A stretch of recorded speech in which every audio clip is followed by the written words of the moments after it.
Assalamualaikum warahmatullahi wabarakatuh. Salam sejahtera untuk kita semua.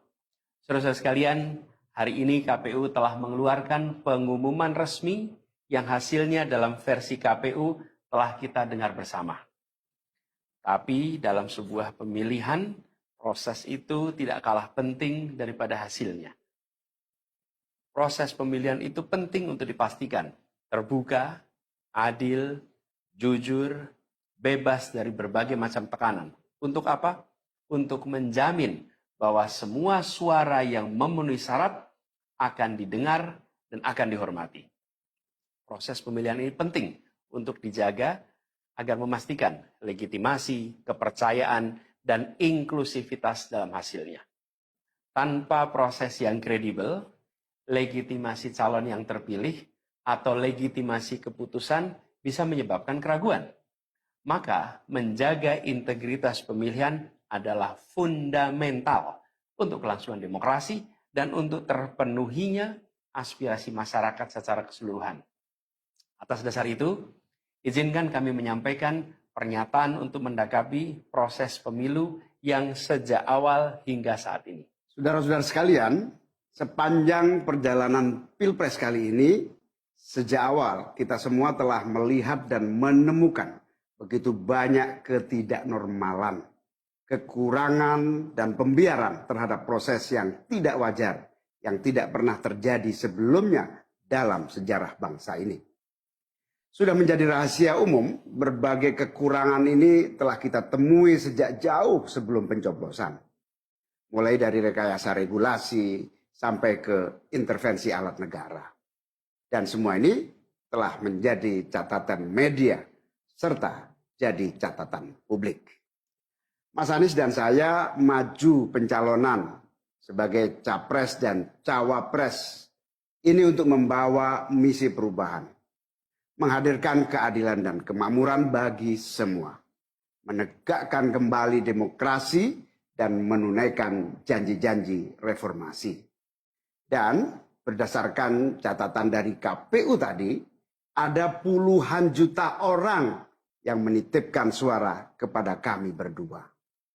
Maka demi memperjuangkan suara mereka yang percaya pada perubahan dan tetap teguh hingga akhir, kami memutuskan meminta tim hukum Timnas Amin untuk maju ke Mahkamah Konstitusi dan menyampaikan kepada majelis hakim serta publik luas tentang berbagai kekurangan dan penyimpangan yang telah terjadi selama proses Pilpres kali ini. Terlalu banyak temuan-temuan tentang proses demokrasi yang tidak berintegritas ini yang telah dikumpulkan oleh tim hukum Timnas Amin. Semua ini nanti akan disampaikan oleh tim hukum kepada Mahkamah Konstitusi. Kami mempercayakan sepenuhnya proses ini kepada tim hukum yang dipimpin oleh Saudara Ari Yusuf Amir. Dan tentu dikawal dan didukung sepenuhnya oleh tim Amin di bawah kepemimpinan Kapten Muhammad Saugi.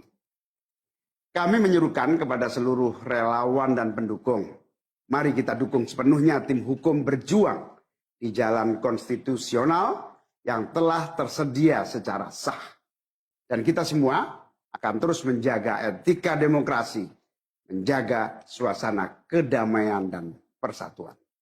Saudara-saudara sekalian, kepemimpinan yang lahir dari proses yang ternodai dengan penyimpangan, dengan kecurangan, akan menghasilkan rejim yang outputnya nanti, keluarannya nanti adalah kebijakan-kebijakan yang penuh dengan ketidakadilan. Dan ini yang tidak ingin kita temui di Indonesia. Kita tidak ingin ini terjadi. Dalam prinsip negara demokrasi modern, ketika melihat ketidaknormalan, ketika melihat penyimpangan demokrasi, maka langkah yang dilakukan bukanlah marah-marah lalu melakukan agitasi kepada publik. Tapi langkah yang dilakukan adalah mengumpulkan semua sinyalemen, semua bukti-bukti untuk kemudian nanti dibawa ke depan hakim, ke depan Mahkamah Konstitusi. Ini ciri pribadi, ciri organisasi, dan ciri negara yang modern, yang matang, yang beradab.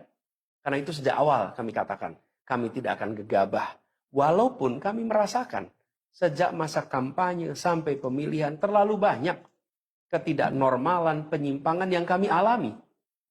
Tapi kami memilih untuk mengumpulkan itu semua secara hati-hati, melakukan validasi, memastikan akurat. Kenapa? Karena kita ingin negeri ini, negara tercinta kita ini terus maju makin matang dalam berdemokrasi, makin matang dalam bernegara. Dan ini kita kerjakan dengan keseriusan. Kita tidak ingin proses demokrasi yang terjadi membuat kita mundur mendekati masa prareformasi. Karena itulah kita menjaga semua proses ini secara baik, secara tertib. Walaupun itu semua kita lakukan, akan ada saja yang berusaha merendahkan usaha konstitusional ini. Ada saja yang nanti akan mendegradasi usaha konstitusional ini. Seakan ini adalah sikap penyangkalan dan tidak mau menerima kekalahan. Izinkan kami tegaskan di sini. Kami tidak ingin membiarkan penyimpangan atas demokrasi itu berlalu tak ditantang. Kami tidak ingin penyimpangan itu berlalu tanpa catatan. Kami tidak ingin ini menjadi presiden yang buruk bagi generasi-generasi yang akan datang. Biarlah cukup berhenti sampai di sini. Jangan ada pembiaran. Bila penyimpangan, pelanggaran dibiarkan, dia menjadi kebiasaan. Bila kebiasaan dibiarkan, dia menjadi budaya. Kita tidak ingin budaya demokrasi kita penuh dengan ketidaknormalan. Kita ingin mengembalikan demokrasi kita menjadi demokrasi yang penuh dengan kewarasan. Demokrasi yang mengedepankan adab. Ini yang harus kita kerjakan. Karena itulah kenapa kita memilih jalur ini. Karena kita ingin agar pengalaman ini nantinya tidak menular. Tidak menular kemana? Ke pemilihan-pemilihan berikutnya. Baik pilpres, nanti akan ada ratusan pilkada, akan ada pileg tingkat 1, tingkat 2, yang tidak boleh mengalami yang pernah kita saksikan sama-sama. Walaupun kami sadar, kita ini dalam situasi yang tidak normal. Banyak yang menyampaikan kepada kami bahwa kemungkinan untuk bisa mendapatkan keadilan itu kemungkinannya amat kecil. Berbagai pihak mengatakan ini lembaga-lembaga negara yang terkait penyelenggaraan pemilu, terkait penyelenggaraan sengketa, telah terkooptasi oleh oknum-oknum yang sudah terbukti melanggar etik.